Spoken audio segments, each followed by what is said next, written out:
അതെ, തമിഴ് പണ്ടേ എന്റെ ഒരു വീക്ക്നെസ് ആ നാത്തൂനെ. അയാള് പച്ചവെള്ളം പോലെ തമിഴ് പറയുന്ന കേട്ടപ്പോഴേ അയ്യോ എന്റെ കരളങ്ങ് വെള്ളമായി പോയി. പിന്നൊന്നും ആലോചിച്ചില്ല, അയാളോട് ഞാൻ ഒളിച്ചോടി. അതെ, തമിഴ്നാട്ടിൽ ഭിക്ഷക്കാരി പോലും തമിഴാ പറയുന്നേ. ആ madam, my mall tiffin box loose. Did you send such loose tiffin boxes? It will spoil her bag and books.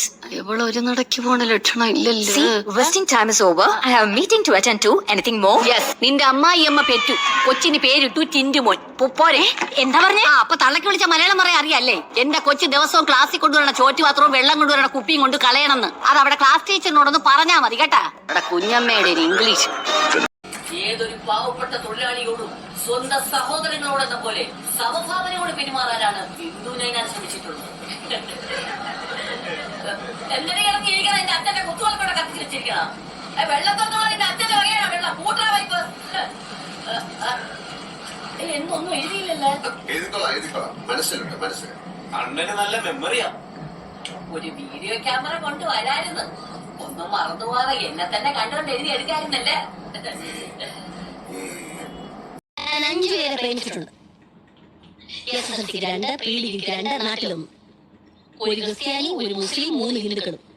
അതിൽ 2 പേരെ എന്നെ വഞ്ചിച്ചു, 3 പേരെ ഞാനും അങ്ങ് വഞ്ചിച്ചു. പിന്നെ ആരെയും പ്രേമിച്ചിട്ടില്ലെന്ന് ഹിപ്നോട്ടിസത്തിൽ പറഞ്ഞതോ? പച്ചക്കള്ളം. സൈക്കോളജിസ്റ്റ് ഒന്നും ആയില്ലെങ്കിലും കറസ്പോണ്ടൻസ് കോഴ്സിൽ ഹിപ്നോട്ടിസം പഠിച്ചവളാ ഞാൻ. എങ്കിലും ഒരു സൈക്യാട്രിസ്റ്റിനെ ഹിപ്നോട്ടൈസ് ചെയ്ത് കീഴ്പ്പെടുത്താൻ പറ്റുമെന്ന് ഞാൻ ഒരിക്കലും കരുതിയിരുന്നില്ല. നിങ്ങൾ വെറും ദുർബല ഹൃദയനാണെന്ന് എനിക്ക് ആദ്യമേ ബോധ്യമായി. ലൈറ്റ് കെടുത്തട്ടെ. പലവണ നിന്നോട് പറഞ്ഞിട്ടുണ്ട്. അയ്യോ, അതിനിത്ര ചൂടാവണെന്തിന്? ഞാൻ ഉണ്ടാക്കണം തിന്ന, പക്ഷെ എന്റെ മുഖം കണ്ടൂടാ. ഈശ്വരാ, പാവത്തുങ്ങൾക്ക് ഇങ്ങനെ സൗന്ദര്യം തരല്ലേ.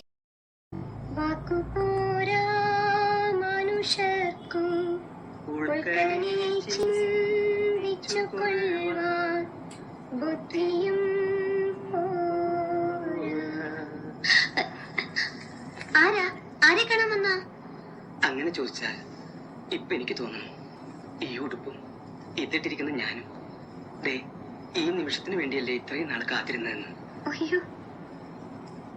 എന്താ പേര്? മിറ്റിൽഡ. ഓ, ആരാ ഈ പാട്ട് പഠിപ്പിച്ചു തന്നത്? പള്ളിയിലെ പാട്ട് കേട്ട് തനിയെ പഠിച്ചതാ. കുട്ടി തനിയേ ഉള്ളൂ? അമ്മച്ചിക്ക് ഞാൻ മാത്രമേ ഉള്ളൂ. എന്റെ അമ്മച്ചിക്കും ഞാൻ മാത്രമേ ഉള്ളൂ. ആ പാട്ട് മുഴുവനും അറിയോ? കൊറേയൊക്കെ. എന്റെ അമ്മച്ചിക്ക് മുഴുവനും അറിയാം. വരുന്നു വിളിച്ച